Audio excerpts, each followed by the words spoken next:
So now we move to our next fluid properties, that is vapor pressure. So vaporization is a change of liquid to gaseous state. Okay, it occurs because the continuous escaping of molecules through the free liquid surface. So since the molecules of liquid are in constant agitation, so some of molecules in a surface layer have sufficient energy to escape from the liquid body. So there are two ways to boil a liquid.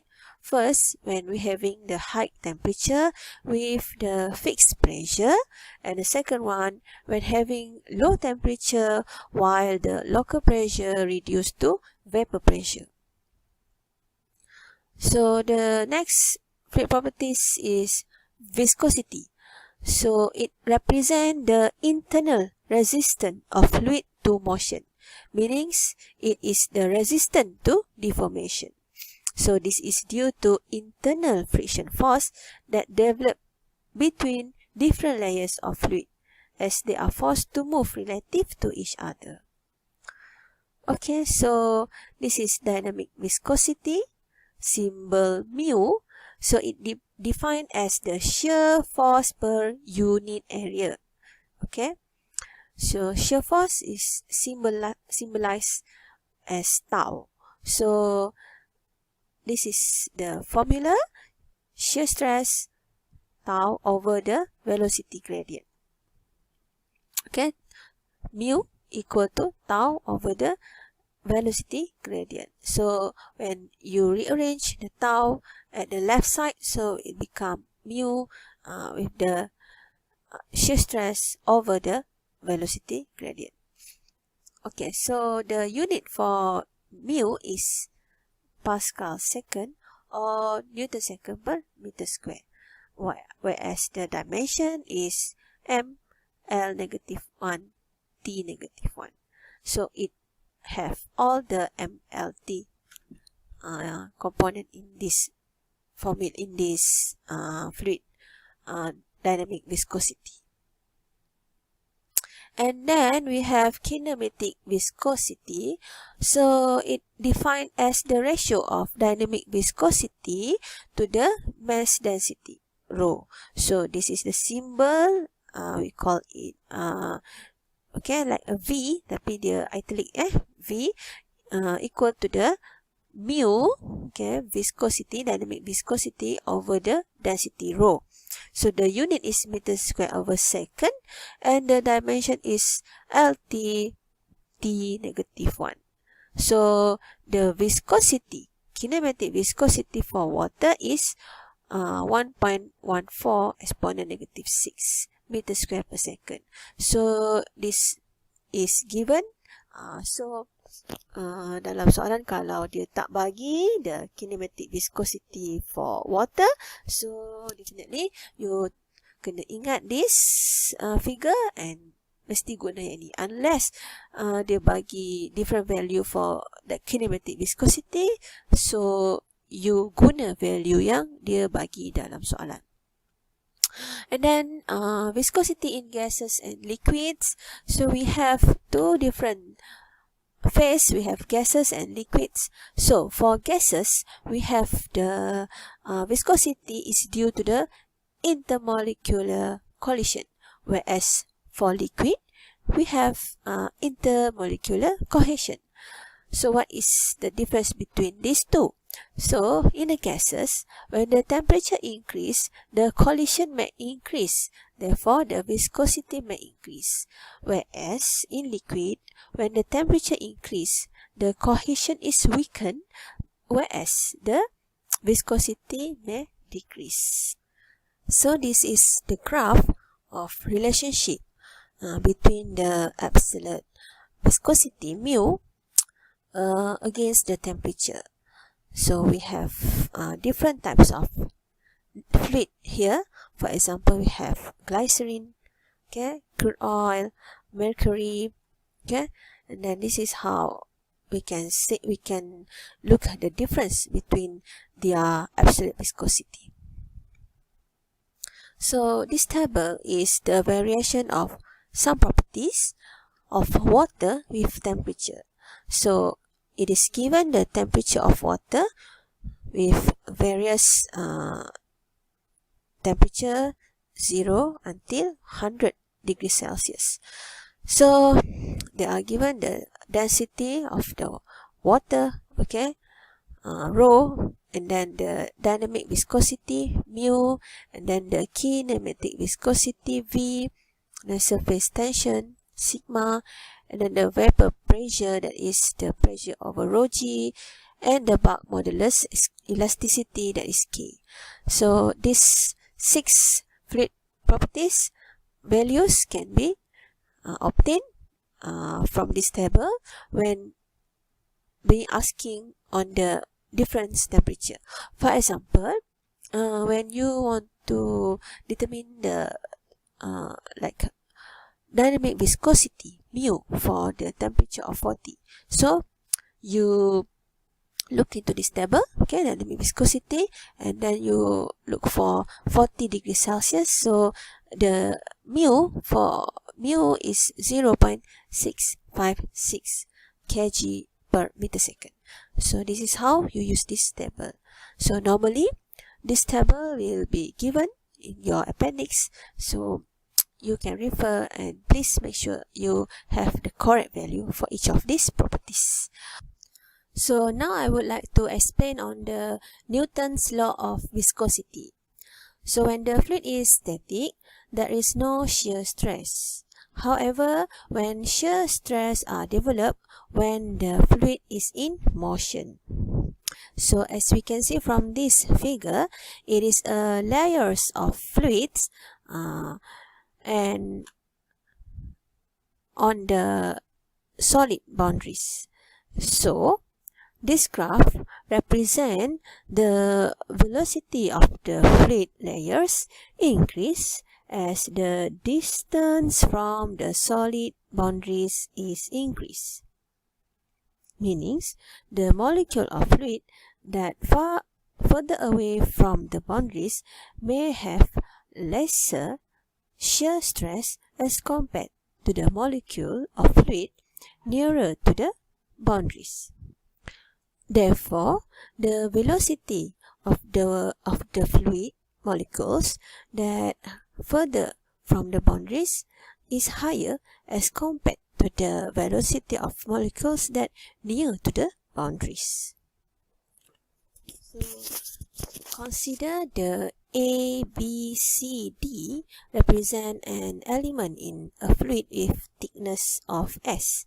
So, with the force act on area of B and C, so it will produce the shear stress. Okay, the deformation angle will be proportional to the shear stress. Okay, and will continue to increase with time as long as the force is applied. So as the force is increased, so the angle may have increase. So in experiment of true fluid, the rate of shear strain varies linearly with the shear stress. So suppose that in time t, a particle at E, this one, move through a distance x. Okay, so E will move to this position. If E is a distance y from the A and D, so for small angles, it can calculate by using the shear strain phi equal to x over y. So the rate of shear strain gamma equal to x over y times t. So when we rearrange this x times x over t over y, so we will get the u over y. That is the change of velocity with the y. So assuming the shear stress is proportional to the shear strain, so we have tau equal to the constant times uy, the changes of velocity with y. So by rewriting the u over y in differential form, so the dynamic mu is a constant.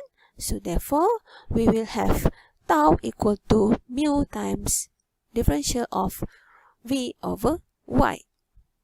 So this mu is depends on the fluid types. So this formula is called the Newton's law of viscosity. So for example, this figure shows a plate of negligible weight moving upwards. So this plate, the blue one, okay, moving upwards under the action F. Okay, so when equally spaced between two fixed surfaces, okay, corrosion fills the space of both sides of the moving plate and have absolute viscosity of 1.64 exponent negative 3 Newton second per meter squared. If the contact area of each side of the moving plate is 4 meter square, area is 4 meter square, find the value of the force on the plate if its velocity is constant at 2.5 millimeter per second. So let's look into the solution. So let's use the equation of Newton's. So we have tau equal to mu times with the differential of velocity over y. So there is equal to F, force over an area. So when we rearrange of this formula, by putting the F to the left side, so we will have mu times A times with the differential of velocity over y. So just put the equation values into the given question into this equation. So mu 1.64, area 2 times 4, okay, and then area is 4, but we have two sides, so we times with 2, okay, and then we times with the velocity 2.5 exponent negative 3, and the y is the distance from both sides. It's 20 mm. So therefore, it will give the answer 1.64 exponent negative 3 Newton. So let's look into this example. So a crude oil at 20 degrees Celsius fill the space between the two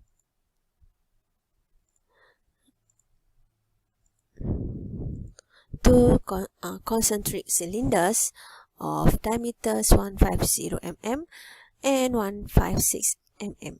So there are two cylinders. So with the outer cylinders 156 mm diameter, and the inner cylinders is 150 mm diameter. So both cylinders are 250 mm in height. If the inner cylinder is to be rotated, so this inner cylinder to be rotated at a constant speed of 12 revolutions per minute, and then it keeps while keeping the outer cylinder stationary, static. So calculate the torque required. So you need to calculate the torque.